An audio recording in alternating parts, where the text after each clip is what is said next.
ৰাইজ লক্ষী পূজাৰ ৰাতিৰ সাজৰ ভিডিঅ' এটা লৈ আপোনালোকৰ আগলৈ আহিছোঁ। এয়া কাবেলি চানাৰ চলে বনাবলৈ কাৰণে বইল হ'বলৈ পাতি দিছোঁ আৰু লগতে বেষ্টিয়ে মানে পুৰিখিনিৰ কাৰণে আটা মঠি আছে আৰু সেয়াই।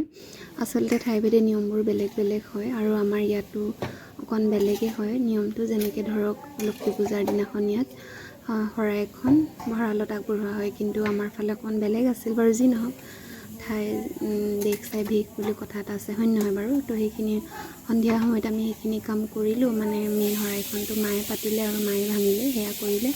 আৰু মই বিশেষকৈ তুলসী তল আৰু এনেকৈ গেটত চাকি বন্তি জ্বলালোঁ আৰু। কিন্তু সেইখিনি সময়ততো ভিডিঅ' কৰিবলৈ আমাৰ ভাল নালাগে, যিহেতু আমি নতুনো হৈ আছোঁ আৰু সুবিধাও নাই তেনেকৈ।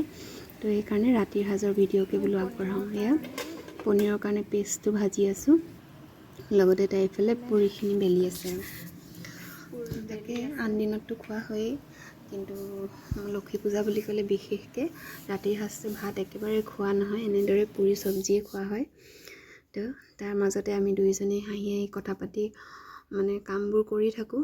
ভণ্টিও আছে, কিন্তু তাই এতিয়া বিশেষভাৱে মানে ভিডিঅ' তোলাবলৈ অকণ দিগদাৰো হয়, সেইকাৰণে আমি দুজনী ওলাই আছোঁ। তো এইখিনি চলেখিনি প্ৰায় ৰেডিয়ে হৈছে আৰু এইফালে পনীৰটো অকণমান বাটাৰ পনীৰ টাইপ এনেকৈ বনাই দিছোঁ আৰু বিলাহী কাজু পেষ্ট দি পেলাই। তাৰপিছত মই পুৰিখিনি ভাজিলোঁ। পুৰিখিনি একেবাৰে লাষ্টত বনোৱা হৈছে, ধুনীয়াকৈ ফুলিছে। তাকে ভালেই লাগিছে পুৰিখিনি দেখি, ধুনীয়াকৈ ফুলিছে। চব পুৰি ভাজি মেলি থৈ যাওঁ আৰু কাৰোবাক গৰমকৈ দি দিছোঁ খাবলৈ। গৰমে গৰমে খোৱা টেষ্টটো অলপ বেলেগ হয়। তো তেনেকৈ খায়ো আছে আৰু এনেকৈ বনায়ো আছোঁ আৰু। তাকে আপোনালোকে কি খালে বাৰু? নিশ্চয় পুৰি চব্জি বা ৰুটি এনেকুৱাই খাইছে, হয় নহয়? খুব কম মানুহে আজিৰ দিনটোত ভাত খায়। তাৰ মাজত বেটাৰ লগত অকণমান খেলি আহিলোঁ যে খোৱাৰ তাৰ দাঁতকেইটা দেখিলে।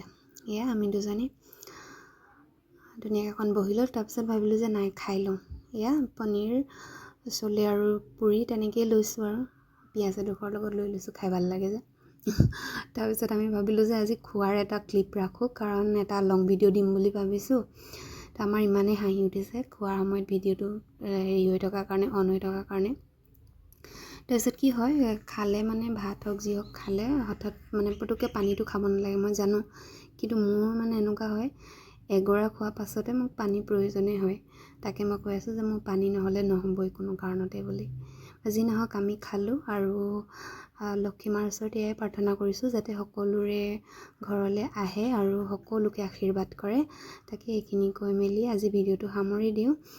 তো ধন্যবাদ আপোনালোকে ইমান সময় চোৱাৰ বাবে। আজিলৈ আহিছোঁ, বাই।